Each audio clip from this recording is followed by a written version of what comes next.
Well, it has and it hasn't. I think what has changed is the science is better.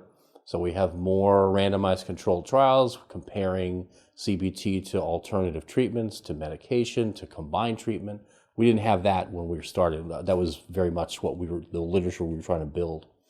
But in terms of what we actually do for kids and adults with OCD, I think some things haven't changed, which is basically teaching people to identify when they're triggered. So they're having obsessions that are related to some circumstance, either random thoughts or some sort of situations that are prompting their fears. And instead of leaning away, instead of doing compulsions to reduce the fear, we actually teach people to lean into the fear instead of away. So I think that piece has been probably 50 years we've been doing that. How we do that is probably not that different. How we think about it maybe has morphed. The science behind it is better. And I think the big challenges now aren't so much what should we do.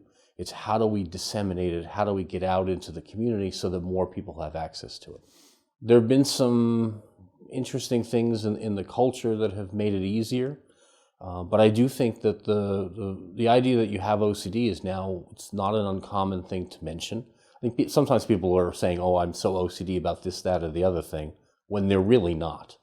But when it comes to acknowledging that OCD is a real thing that affects people, that causes functional impairment, I think we've come a long way in the last, I'd say 20 years in having people be more accepting of it.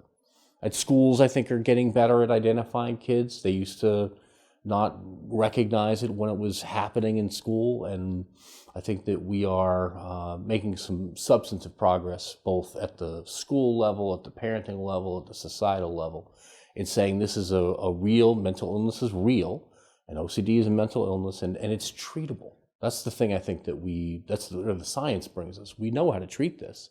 We just have to make sure we can make it available to more people.